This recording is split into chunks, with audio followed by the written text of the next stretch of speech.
So let's really start and get going. So Lynn, it's a pleasure having you here in the call for today and giving the audience some background information on the Plattform Dossier 2024. And really, we have a little intro slide to say hi to the people. So maybe you want to say a few words to yourself and say hi to the audience. Sure. Thank you, Oliver. So I'm Lynn. Thank you all for connecting and being here today. So quick intro about me. I'm strategic account executive. So what it means is I help brands and retailers in their D2C strategies and make sure that they employ the right strategy. And I work at Lengow for the past year. Okay.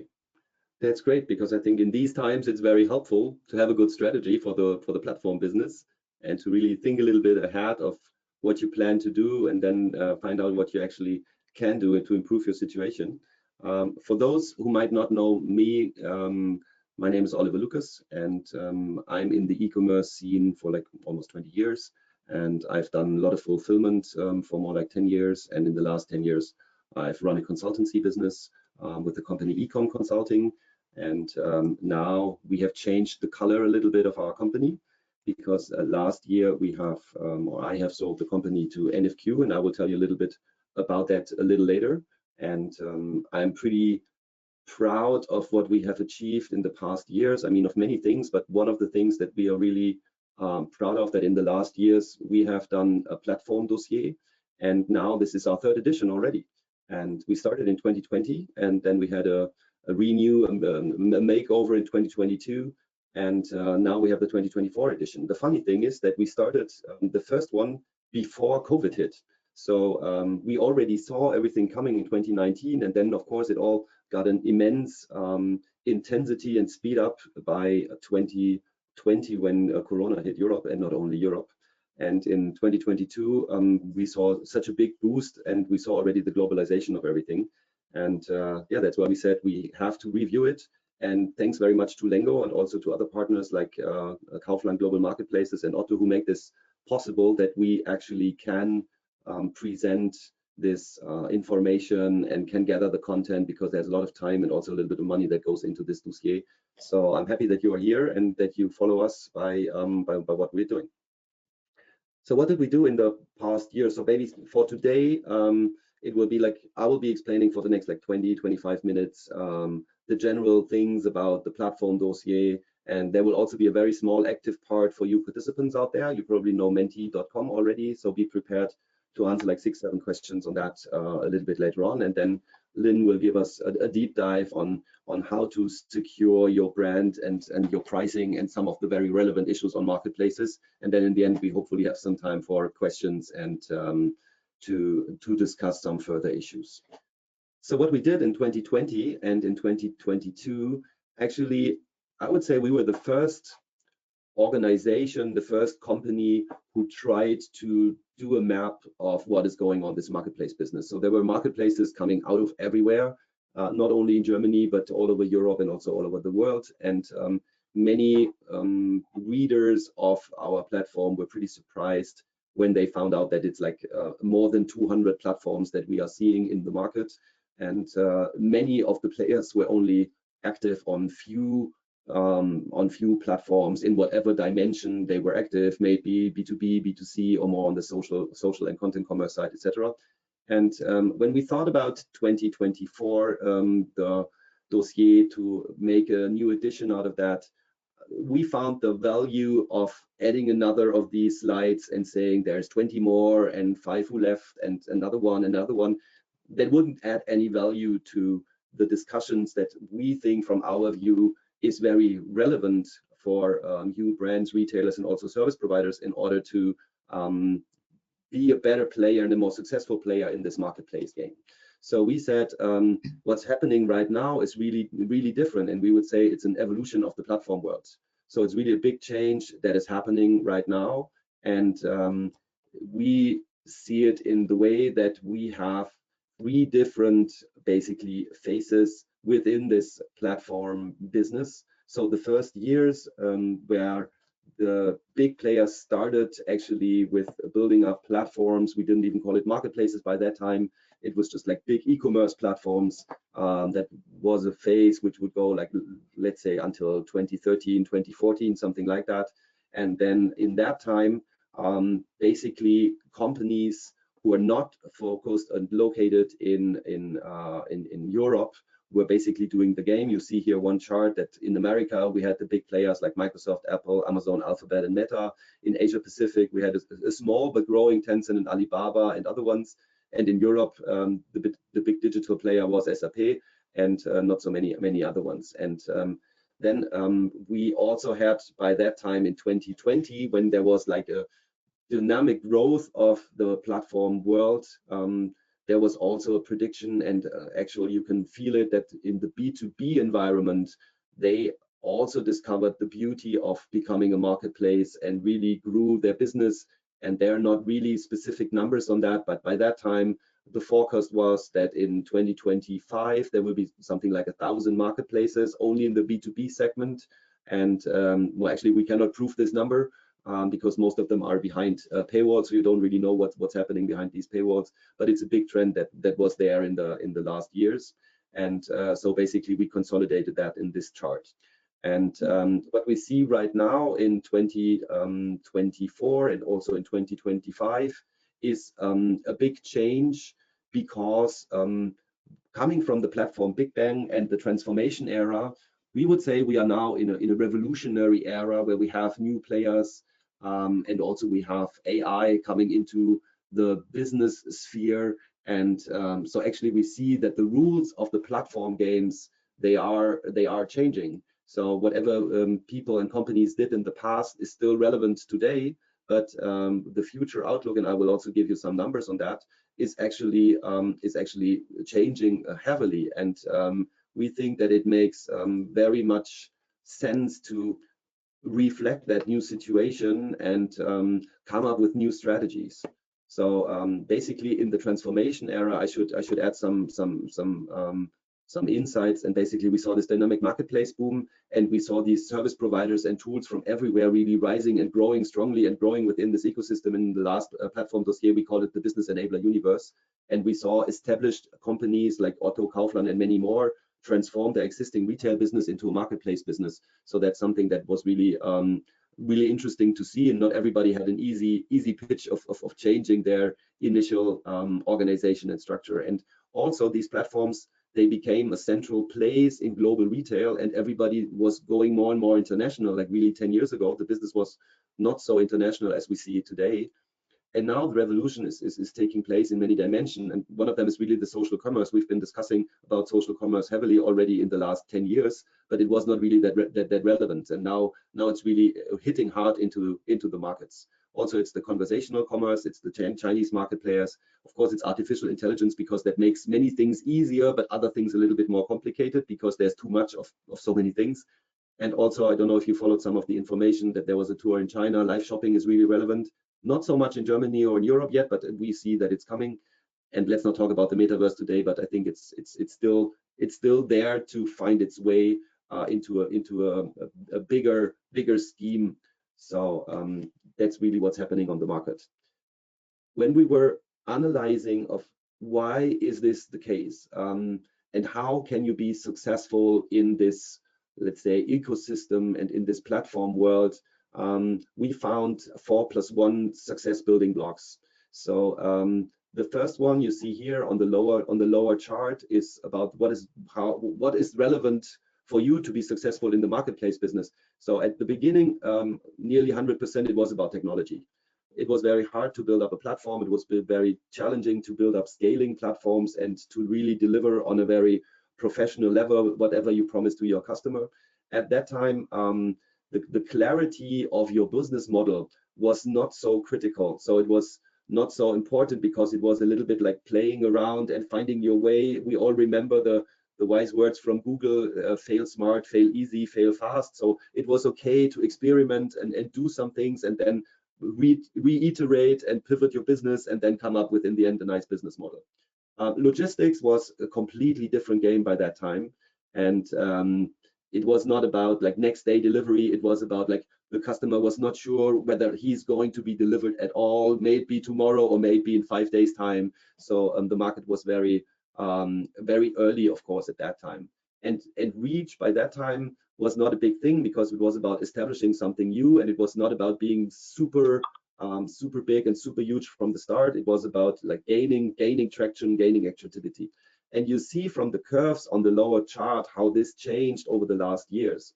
And basically technology is still relevant, but it's not the game decider anymore, because nowadays there's many tools that can help you becoming a marketplace, going on marketplace, selling on marketplace, doing retail media on marketplaces, doing your product data and all of that stuff. It was more and more important in the second phase in the transformation area to have clarity about your business model.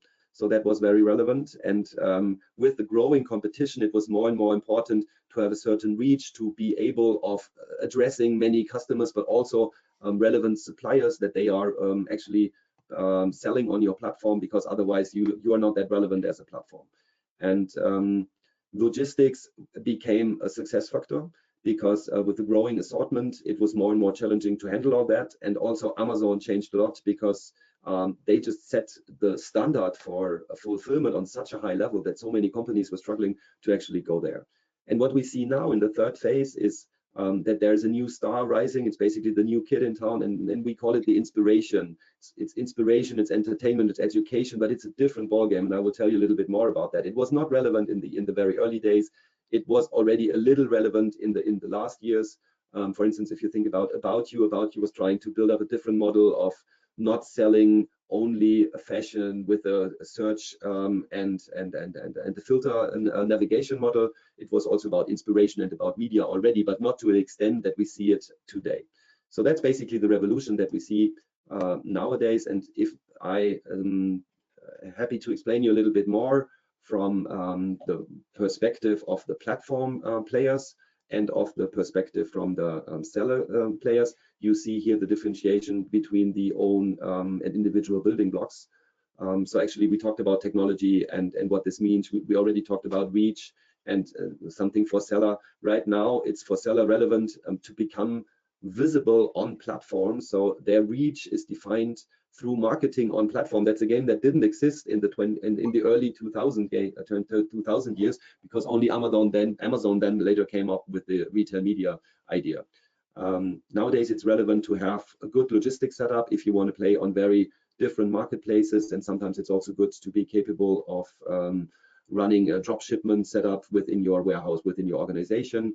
The business model clarity from the seller perspective is really like you have to make up your mind about the direct-to-consumer questions and challenges and being a marketplace seller, or if you are a merchant and focus on your existing retail business. So the challenge is to do this hand in hand. So it's really relevant that you and your organization, your companies, you get this business model clarity within your organization and then take the right steps for the above set. And inspiration, it's going to be a challenge for existing platforms who live on massive data of products and optimized information on products and individual product page to turn this into an inspiration for purchases. And the same applies, of course, to the sellers. For the sellers, it will also be a change to come a little bit away from the top 3-5 bullet points of their product towards, and how will I inspire the consumer to buy our products on platforms like TikTok and Temu that are more about entertainment and more about like spending time on your mobile phone. This is completely different than searching for something that you want to buy or something that you have to buy. So there's a big change in the market that we're seeing. Another aspect, and Lynn, you will probably come back to that a little bit later, with the increased competition on the market and the wide range of players on the market, the complexity of the business grew heavily. And in parallel, and that's quite interesting, the speed of changes was very fast. So you had always to keep up in organizing your own business, and basically you need to act very quickly to be successful in the marketplaces. It's not enough anymore if you decide for a setup in 2023 and say this is my setup for the next 5 years. You have to adapt to the new situation because maybe your service provider doesn't have an integration with this and this platform or with this and that tool, and then you have to make many changes. And the best practices that we discuss on conferences and in cases, they have an ever shorter half-life. So because of the speed, it's really a changing market and you need to keep up with the organization. The good news is that the business enabler universe is constantly creating new tools. So there's always a new player on the market who says he or they can do something better than their competitor has done in the past. And maybe they have a better AI integration, maybe they have a better Temu integration, maybe they're more international, maybe they're more into included retail media stuff or whatever. So it's always something where you need to challenge what you installed in the last months or in the last 2 years. And the question we see is really, is the optimization game, is this already over or is this still relevant? That's a question. It's very hard to answer. I would be interested in having some of your thoughts. And actually in GoToWebinar, you can put some questions. There's in the menu, in the menu panel. It doesn't look like very inspirational, I know, but it's still working well. But you can put your questions there, and we are happy to answer them a little bit later. So what is that with the inspiration? The inspiration actually, I said already, it's like the new kid and it's the one who's responsible for the platform revolution. And it's the fusion of social media and e-commerce, and it also comprises entertainment, gamification, and education. In my generation, I'm not a Twitch person, but also Twitch is becoming like an interactive platform where you can do shopping, where you prepare your e-commerce activities, and all these players. And what is really something you have to be aware is that customers are increasingly buying through inspiration purchases, and they are not starting with searching into going into the Amazon search bar anymore. So you buy a new backpack because you are inspired from what you see on TikTok, and then you go either on the supplier page or you start scrolling for backpacks, even though you didn't know you were planning to buy another one. I don't know if this happened to you before. It happened to me anyhow. And if we talk numbers, social commerce in Europe, you see very small numbers. It's 27 billion, and it's not growing so heavily. But I would heavily question these numbers because what you see in the world, that social commerce revenue is growing dramatically. And if you compare 2023 worldwide, social commerce is already at 900 billion euros, and that's bigger than the revenue of Amazon. So I would say that these numbers might be challenged, because if you look at Amazon, at other numbers, and if you compare the growth that has happened in the past, we still see on the left side since 2021 and also since more like 10 years, Amazon was always the biggest player in the market, and that's in billion US dollars on the global level. And they are growing from 659 to 757 billion dollars, which is more than 100 billion in 3 years, which is bigger than the German, or that equals the German e-commerce market. So that's quite a big growth they are doing. But at the same time, we see that AliExpress, TikTok, and Temu, they have been growing by 160 billion. It looks small compared to what Amazon has done, but if you do this in percentage, coming from 24 billion to now like 120 billion, 140 billion, sorry. I mean, that's dramatic. And you see it on the right side, what happened with Temu. They were growing from 2023 to 2024 to 112% to 29 billion euros, and that has already a big impact on many markets. And well, let's discuss in separate rounds if 39% for 2025 is the right prediction, how big these giants will really become. But that's something we are not here to tell. We are just here to tell that we have to be aware of these trends actually taking place. And when we had the presentation of our platform dossier at the Marketplace convention like 2 weeks ago, the journalist Jochen Fuchs, some of you might know him, he put it together that this is really something crazy that is going on, and he can confirm it by himself. And in the discussion that we had afterwards on the panel, his view was like, for the last 20 years, the e-commerce industry has been searching for the equivalent of window shopping. And actually, what we see right now, this inspiration goes into the direction of window shopping. And so it's about us to take these impulses into product discovery and to absorb this quickly into our existing business setups. Because in the end, we have to discuss internally and also on conferences really the questions like what we see, is this the end of the established product search? And how big will the GMV from inspirational shopping be in the next years? It's really hard to tell, especially for Europe right now. And will the current optimization game in which we are all in, will it still create growth? And how long do European players need to adapt to this new challenge? So there's many really big questions that we need to make our mind up to answer these in a smart way. So that was my my first part to this, and now I would kindly ask you to be a little bit active from your side. And actually, what you have to do, you open the page menti.com. This will take like 3 to 4 minutes, and so I hope you have already done this. And I will go to this page, and maybe we will see something right now. Actually, the question is, what describes your business best?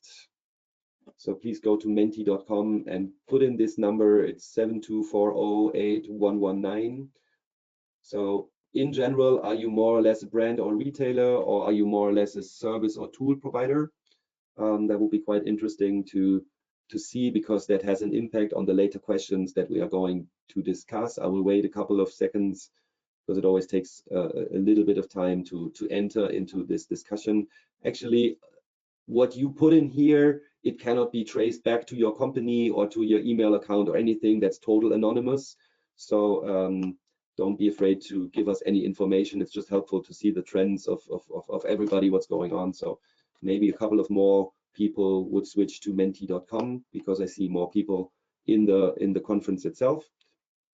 But in order not to make it too long, you can still go in here. I will click for the next one. Just a quick review on, were you aware of the existence of our platform dossier before the webinar?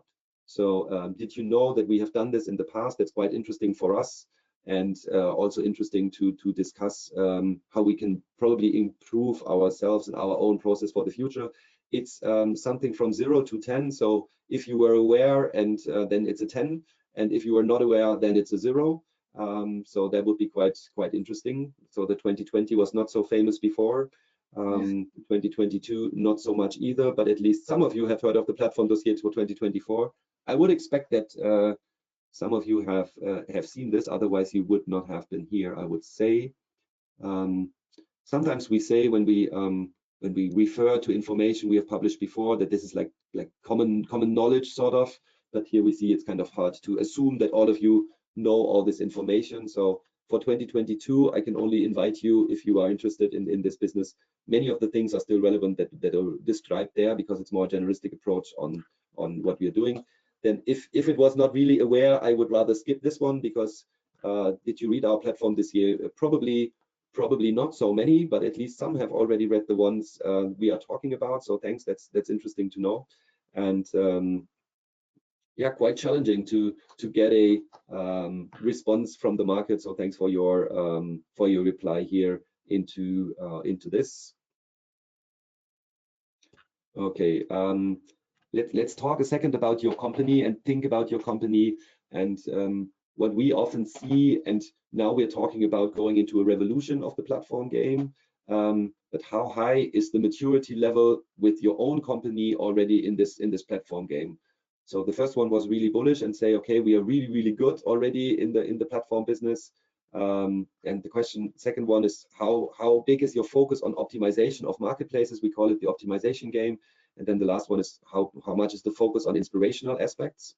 That's pretty interesting, because at least the average is not too low for the inspirational aspects. The maturity level went down a little bit. So that's also a nice tool you can use for workshops within your own team, because people, when it's anonymous, they tend to give some nice information. It's a free tool, by the way. So just a little commercial for menti.com. We don't have to do anything with these. So we're not trying to sell something here. Okay, thank you. So listening to what we preach, sort of, do you actually personally believe in the relevant platform success in Europe for Temu or TikTok? That would be quite interesting to get your views on that one, because it's always interesting to see like the market feedback compared to what they say in the paper and in the media. So actually the chances for TikTok are much higher, because many of the brands and retailers are already active there for influencers and marketing business. So thanks. But Temu, you see it very critical, but you see on the line here that it's a very the same number of people that say they are not relevant and they are relevant, and then it's a little bit like the average number. So thanks very much. And 2 more questions, and then we go back to the presentation.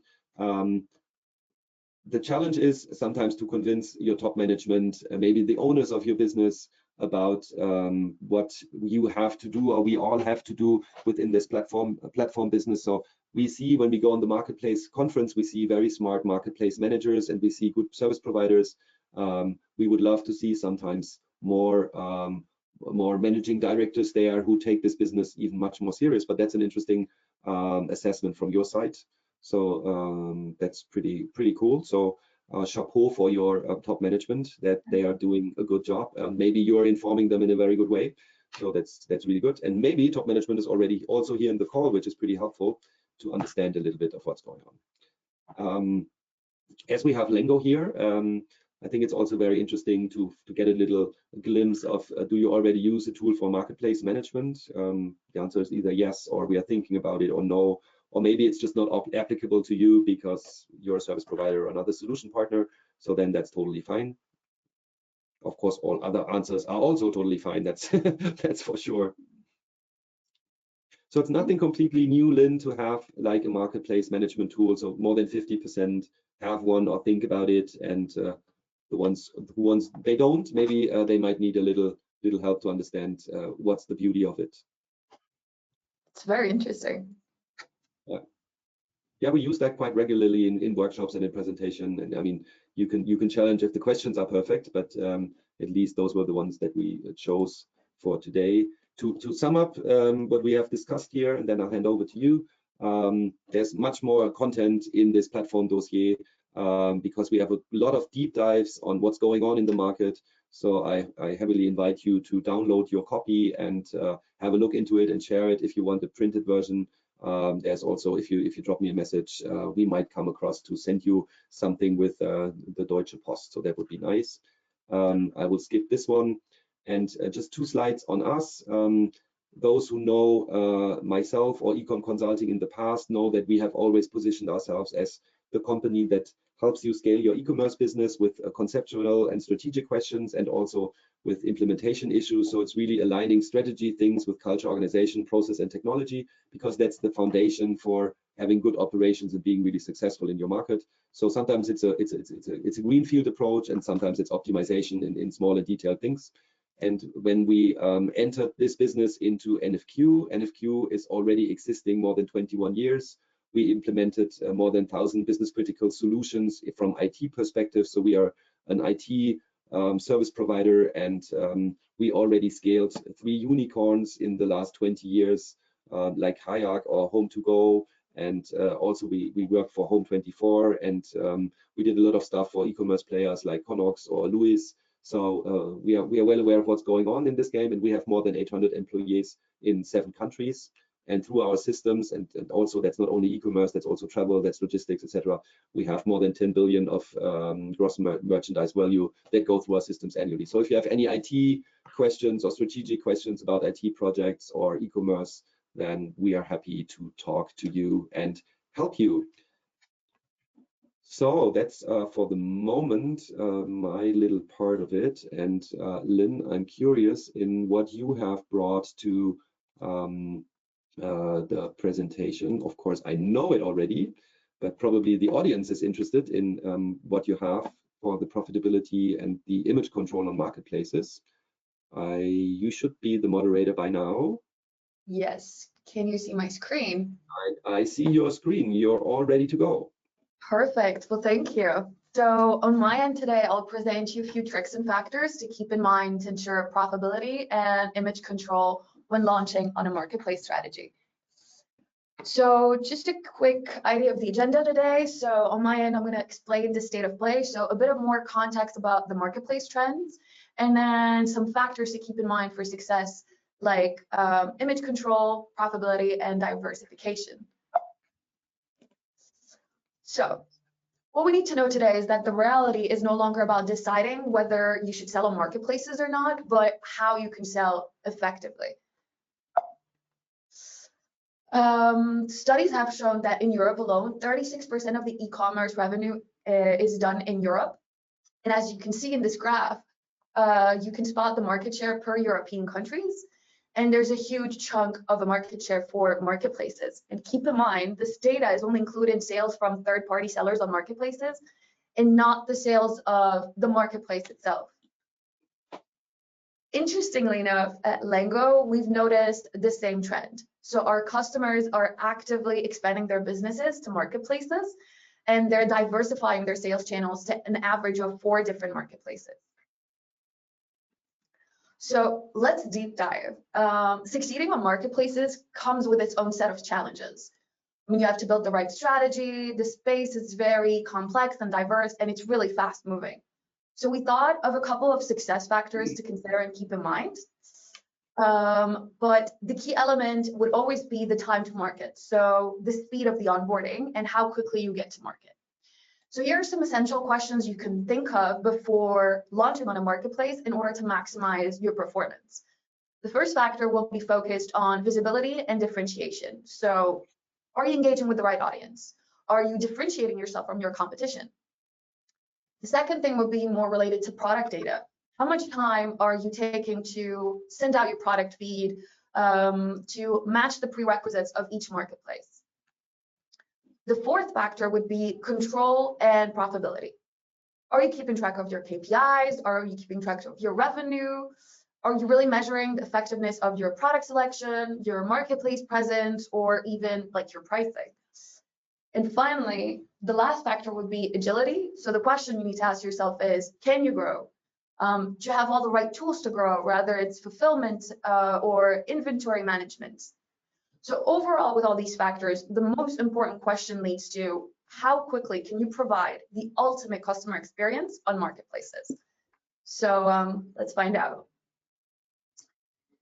Well, we need to know that it's become essential for brands or even retailers to conduct a thorough inventory of the marketplaces that they want to sell on. It needs a lot of data, information, and analysis. For instance, finding out the right information about your competitors is crucial, and it's not an easy find, and it requires the right tools. So maybe there's some questions that you need to think of as a marketplace seller before launching on a marketplace venture. Those are the following things that you can think of. For instance, how am I positioned compared to my competitors? Which of my products are more competitive? Is my pricing strategy competitive enough? All of these information is something to think about when launching your first marketplace strategy. Which leads us to second part, which is image control. It's an essential element. It's one of the risks while embarking on a marketplace is maintaining your image brand. So we've noticed that brands are embracing a new trend, which is monitoring. You need to keep a close eye on your resellers to make sure that they're abiding by the right rules. And we thought of 3 key elements to think of for monitoring. And the first one would be the reseller's compliance. You need to ask yourself, are your retailers and distributors following the distribution rules? Then to protect your brand image, most specifically the pricing, are they setting the right pricing and making sure to prevent devaluation of your brand? And finally, brands are embracing a new trend, which is coming up with their own D2C strategy. So I thought about talking about some concrete examples that can help you understand better. So we have a couple of clients at Lengow who are using NetRivals. So NetRivals is a solution that Lengow has to monitor and reprice. And the first example would be a French brand that's concentrated on fashion. And they use a monitoring tool in order to make sure that their distributors are compliant with like images, for instance, making sure that they're using the right models. The second thing that they think of is to monitor their inventory and excessive discounts to make sure that the brand is not being devalued. Another example would be Miele. Miele monitors online retailers and marketplaces. And the reason they decided to use a monitoring tool was to make sure that there's no lack of authorization and misuse of copyright protected products. So all of these are important to monitor your distributors to make sure that your brand is still intact. So as you can see, more and more brands are focusing on their image and how it comes across marketplaces to make sure that their value is intact and avoid any risk of product devaluation. Now let's think of something more specific, which would be the pricing and how it could impact your image. So we thought about 3 different examples here. We've got 3 different products sold across different channels. Let's focus on Yoo-hoo. So as you can see, this product is sold through 4 different channels, and you can see a huge price difference when it's sold on Amazon and Otto. So these type of price differences, and here it's coming up to 264%, which is a huge differentiation. It can have a serious impact. I mean, think about it. The customer is going to feel super frustrated. They might feel like they're being taken advantage of. It's not going to impact your brand image well. So maintaining consistency, especially when it comes to pricing, is key to keeping your customer satisfied and protecting your brand image. So as you can see, price is a key factor, whether it's for brands or retailers looking to stand out on marketplaces. And 70% of end customers are willing to buy a product on a marketplace or somewhere else if they know that they're getting the right price. So this shows how crucial pricing is for buyers and the impact it can have on your sales. Which leads us to profitability. It's great to launch on a marketplace, but of course you have to be successful. So there's many factors that come into play when it comes to product buying decisions. And of course, studies consistently show that price is always at the top. You need to have the right pricing. So using a monitoring and a repricing tool is very important. Like NetRivals, for instance, it can help you understand how you're positioned on the market. And later on, with all these information, use it to readapt your pricing strategy accordingly. With, for instance, rules like NetRivals, you can set out rules. Once you've gathered all of this information about your market, you can see how you're positioned compared to your competitors and set out rules, for instance, like I want to be lower by X amount compared to this competitor or all of my competitors. Interestingly enough, once you've set out your new pricing strategy, it's really interesting as well to send it to a feed management tool like Lengow and automate this repricing. We'll deep dive into that just later. So again, I thought about a different example. So we helped a client adjust his prices. It's a Spanish electronic retailer that was using NetRivals' dynamic pricing feature, which is the repricing tool basically.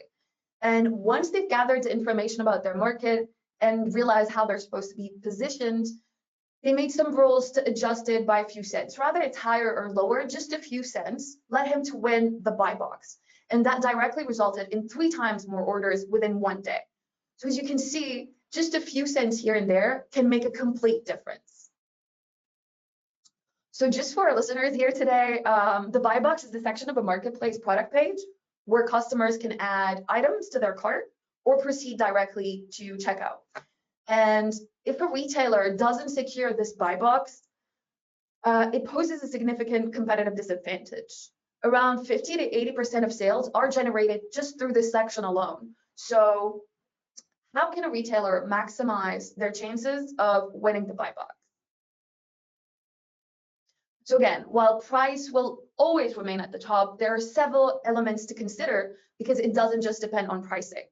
So there's a couple of sales performance metrics, reviews and ratings, your product description, many elements that you need to consider in order to win the buy box. And it's important to have the right tool that's going to provide you this data in order to know what's out there, how can I be better, anything that's not related to pricing. So for instance, at NetRivals, they have this interesting feature that allows you to set out some alerts regarding your competitors. Like for instance, okay, you know you were going to have some pricing strategy adapted, but like I said, you need more information in order to better succeed. And having an alert system that's going to give you, for instance, alerts when there's any price updates, or more importantly, like stocks, which is really important as well, an important factor to consider for the buy box. You can set out these alerts and have information at any time in order to like push a product when your competitor is out of stock even more. Or more importantly, you can even adjust your pricing if this product is out of stock because you're the only one remaining to sell it. So you can push this product more and its visibility through marketing campaigns. And then later on, you can even make your price a bit higher because you're the only one who's selling it. So you can adjust it via a repricing tool and decide, okay, am I gonna set lower prices than my competitor or just match the current buy box price? So this is where we get to diversification. Now, gathering all this data is very important, but diversification is the last important element to remember when starting your marketplace strategy, because it's crucial to branch out and not to focus on just one marketplace. It's going to allow you to basically get a wider audience and grow even more. In order to explain diversification, we thought about giving you more of a concrete example. For instance, we have Malibu. Malibu is a large European provider of customizable furniture, and they were launching their first marketplace strategy. So they decided to branch out and sell on different platforms and adapted each of their offerings to these platforms. And that allowed them to expand and diversify their audience. Like for instance, for out-of-stock products, they decided to send it to VP in order to just be sold via flash sales. But to promote a different kind of image, they went to La Redoute, which is a high-quality marketplace, and decided to build more trust with that audience. On the contrary, for instance, some of their fragile products were not sent to Amazon because there's a high risk of them breaking, which could lead to negative feedbacks and reviews. And the last example, and that's one of my favorite, they branched out their offering and decided to distribute on Mano Mano. Mano Mano is a do-it-yourself marketplace. And basically, it's not really the kind of audience that Malibu usually gets. So it allowed them to broaden their reach and get a different kind of traffic that is a do-it-yourself traffic and reach a different kind of audience. So when branching out, you get to tap into additional sales channel and broaden your reach. And emphasizing on diversification will enable you to maximize your potential and grow. So here to give you a few stats, after Malibu branched out and launched their first marketplace strategy, they ended up with 50% more turnover in just 1 year. So in conclusion, to regroup, many important factors are to consider before launching your first marketplace strategy. You need the right tools to make sure that your image is intact. You need the right pricing strategy to be adapted to your position on the marketplace. And finally, you need to be profitable. So with the right pricing, that can lead to maximizing your performance. And finally, diversification, allowing you to tap into additional sales channels and maximize your chances at performing. Before we finish, I just wanted to share a few important figures about Lengow. So Lengow is a French SaaS solution. We have over 15 years of expertise. And we have many solutions to help brands and retailers in their D2C deployments. And we have worked with over 3,000 brands across many channels worldwide. And we're here to help, so don't hesitate to reach out. Thank you all so much for listening. I leave the mic back to Oliver. Thank you so much, Lynn. That was really interesting, of course, and some good insight, especially about pricing and competitor overview, and really trying to become a professional player in this marketplace business. And I think that's what really matters these times. For those who didn't take the opportunity yet, you can still download the dossier here if you want. I would say we come to an end right now. Lynn, thank you very much. Joining from Paris, live from Paris, the Olympic city. And yeah, actually I was there for the Olympics, but that's another story, maybe not for here. But not as a participant. I was just a spectator, so don't you worry. Well, thank you so much for having me, and would love to do this again anytime. It was a great experience. Wonderful. So let's stay in touch with all of you and have a good rest of the week, and stay healthy. And yeah, let's see how these exciting times will go on, and stay safe. Thanks very much. Thank you. Have a great day.